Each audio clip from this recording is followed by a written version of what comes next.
Tifu by checking to see if the bathroom door was locked. This happened moments ago. So I work in an office with a bathroom in the office space. It's a modestly sized bathroom, but a bathroom nonetheless. Duty called, so I did what any normal person would do and answer the call.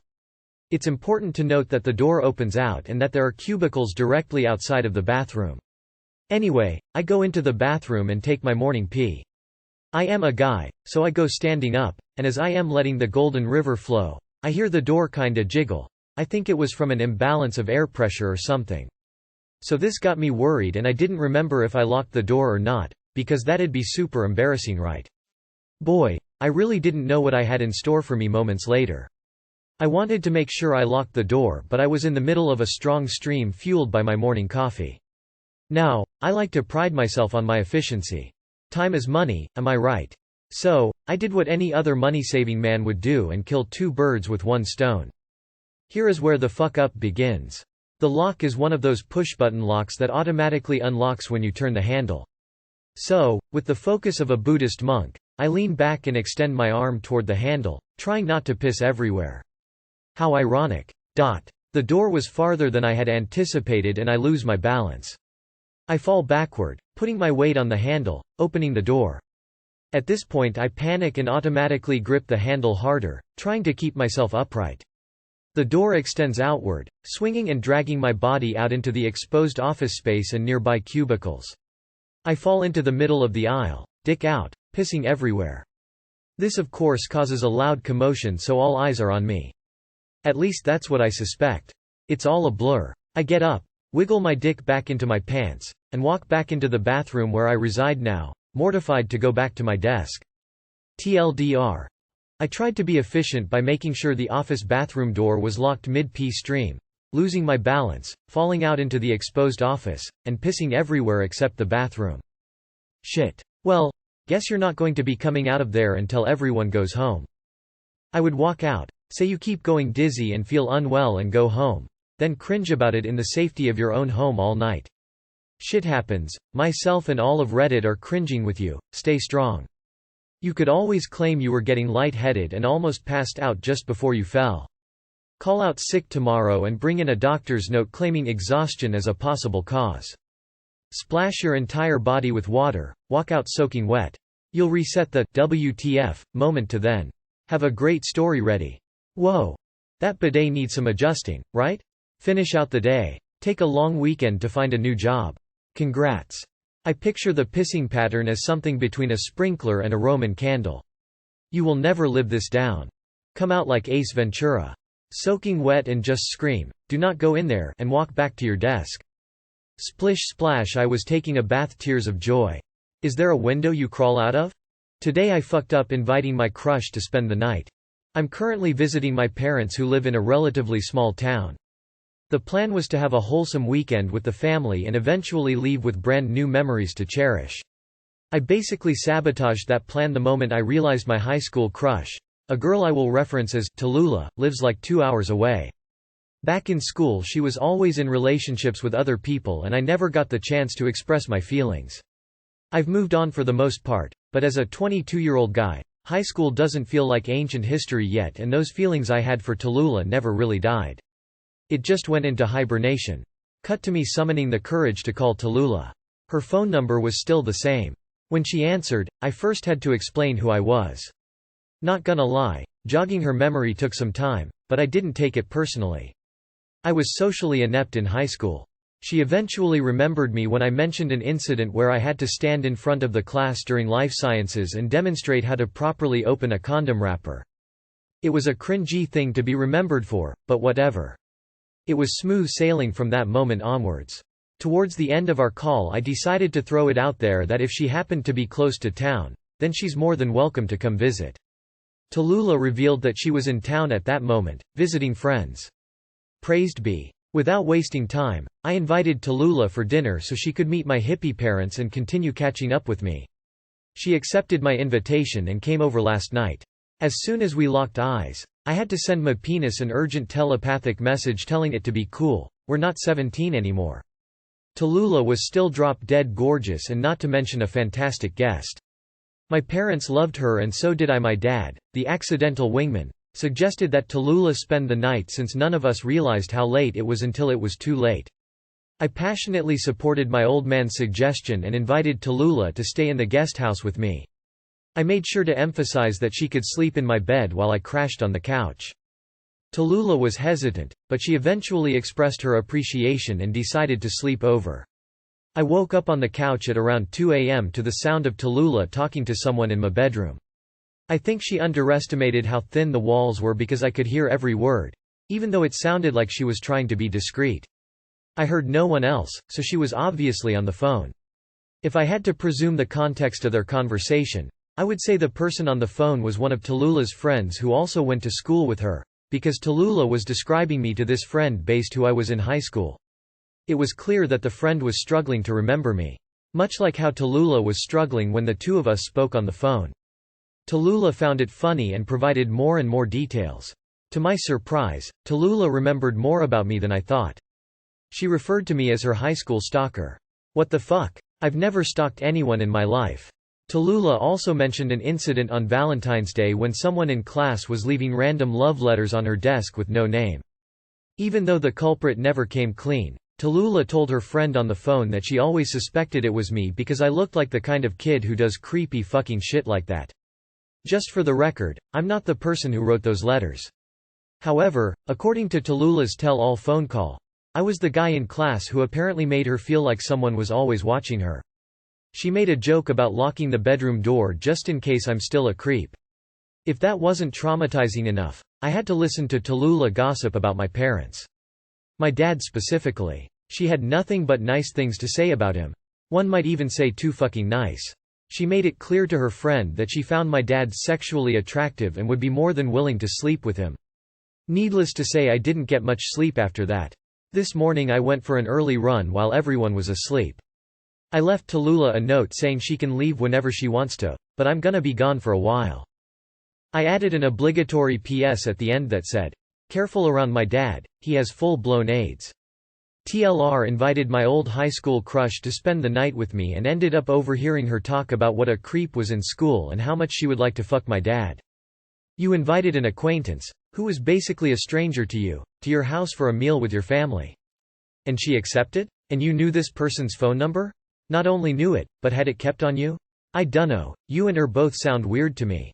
I added an obligatory PS at the end that said, "Careful around my dad, he has full-blown AIDS. And that's why you're remembered as the weird creepy guy from high school." Remember me? Haha, yeah, I was the one showing how to open a condom in class. Sir, how the fuck did you not see this tumbling downhill 3 miles in advance after you said that?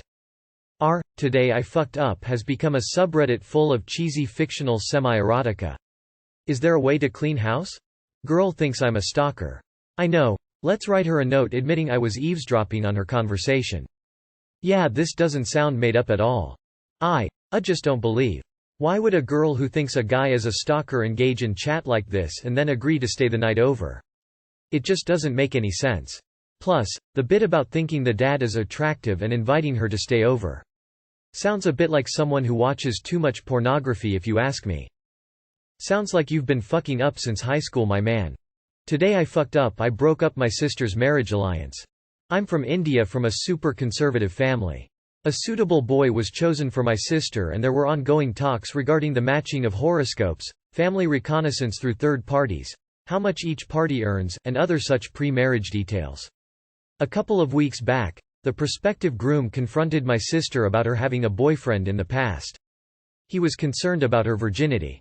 This may sound weird to non-Asian folks, but it is a thing here.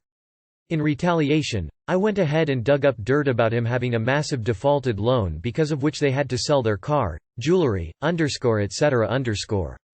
I obviously weaponized this the next time we met and told him to shut up about my sister's past. Chaos ensued and the families were very upset. My parents, the being pussy they were, told me to piss off, and groveled in front of the groom's family to take back my sister as their potential bride. I would have kept quiet, but during the negotiations, the potential in-laws insisted I came in and asked for forgiveness. In addition, they were now asking for a compensation for the insult, read, dowry. What really started the muck was their statement about how even God wouldn't be able to cure the madness in my family. I lost my cool and told them that firstly, there was as much evidence in support of a god as there was of a unicorn. Secondly, I was not apologetic for my words and that their son was an idiot with no aptitude for business. And lastly, the only monetary compensation I was willing to give them was the rickshaw fare so they could fuck off. Where is the fuck up here? As you can guess, the alliance was broken. After a very long time my sister managed to get a match as she isn't the fairest of maidens. Also, during the pandemic, she put on some weight as well, so that made her even less of a favorable match. She has since worked hard on herself to lose weight and bring herself to shape. She was genuinely excited about this match as all her friends are married with kids. The potential groom was, admittedly, very handsome and the family did come from some wealth. Now it is very unlikely she will get an alliance anytime soon as the system is very rigged against women. No one is talking to me and my grandfather is now writing me off the inheritance. Too long did not read. I broke my sister's marriage alliance because I can't shut up with my liberal thoughts and control my tongue. I may have cost my sister's happiness. Addendum 1. Thank for the incredible response. I must say that India is a huge place with many diverse cultures. Saying _Indian culture sucks _ is meaningless and is tantamount to deeming the whole of the US as a mad place because of the _Florida man _ or the _Alabama family _. Seeing the comments, it is evident that many people from my country have a more modern outlook. Addendum 2. I do believe my actions were rash, hence posting it here instead of r.I.A.T.A. But I am so glad that many support my sentiment. Now, onward to making up with my family, which I expect will be a long and painful process. Your culture sounds difficult. Take it from an Indian bro. You are the brotherly support needed. You did really well from your position to save your sister from being used as a housewife trophy, and it's sad that this is how our society still functions and this is how women are raised traditionally. I am from India, I understand what you are talking about. Your family may hate you now, but you did the right thing. You have saved your sister from a lifetime of sadness. If they were already asking for dowry, and if the prospective groom has no aptitude for business, then it is very likely that, asking for dowry, would become a constant feature of that marriage. You are not the asshole. I really understand you. I'm from India and I'm going through the same cycle as your sister, but here it is rigged against men due to skewed sex ratio. I will suggest that you go to your sister and have a chat with her about this. This will seriously help her mentally. I was rejected in every stage of the process and I know the pain. We may be anything but society controls everything here and we are in serious shit. I truly hope that your sister gets a awesome alliance in the future. You should have posted this on r.I.A.T.A. Laughing my ass off. It's not on am I the asshole but everyone sucks here. Not to say that anything you said was wrong because it really wasn't, but you can't just jump into people's lives like that. You should have brought up his past to your sister herself, and let her talk to him about it.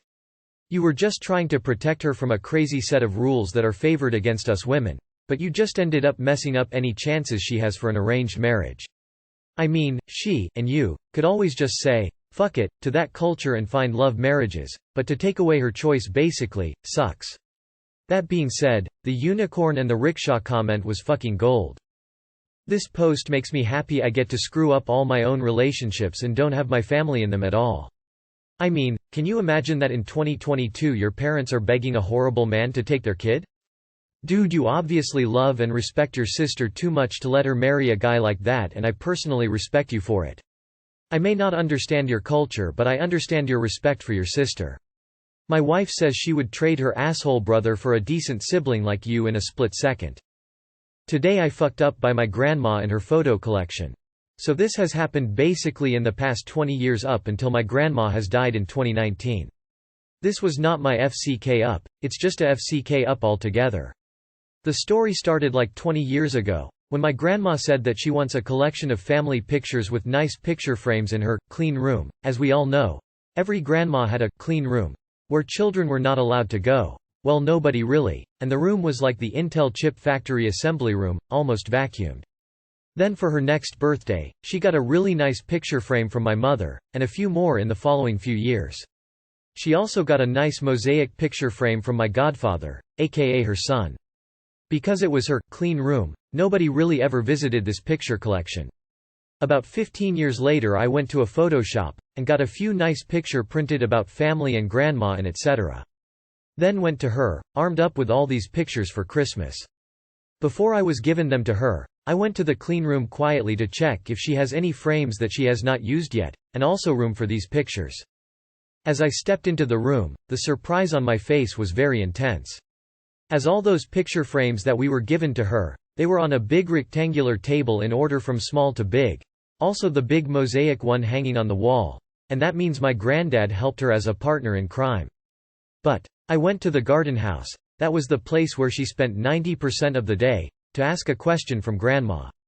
The question was, "Grandma, why do you use those picture frames with the stock photos in them, and not even one has any of our family member on it?" "Well, maybe one or two." She said she was too shy and embarrassed to ask whenever she got a new frame that who are those families and even dogs on those pictures, but because her heart was soft like butter and she did not want to hurt anybody, she just placed them on the table as they were. She said sometimes she just went there and looked at them, and spent ages to figure out who those people are and how they connected to our family at all. I have told her these are just stock photos and they were samples for the frames. She was so relieved knowing that she is not completely stupid after all. And these people, she knew them very well after having them on the table for years and years, were not our family after all. She also said that I can put new pictures in those frames now, except one with a really sweet Rottweiler pup, as she loves that one now, and even named the pup. Unfortunately, my grandma has died a few years ago, but this story will definitely keep her alive for my until the day I die. Thanks for reading it, hope it was not too boring. English is not my first language, so if there are mistakes in it, I am so sorry for that. Hope it's still funny. TLR, my grandma had a huge stock photo collection as gifts and presents, as she was too embarrassed to ask who those people are in those frames. Aw, that is so cute.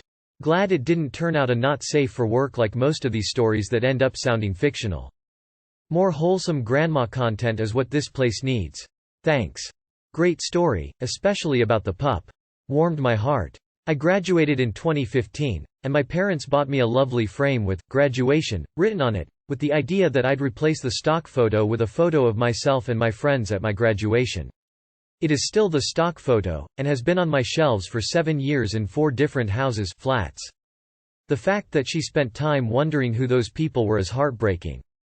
This is a lovely story and your English is very good. Now I'm crying though. I miss my gran. Bless her. So sweet. She needs a getaway vacation. Your English is very good.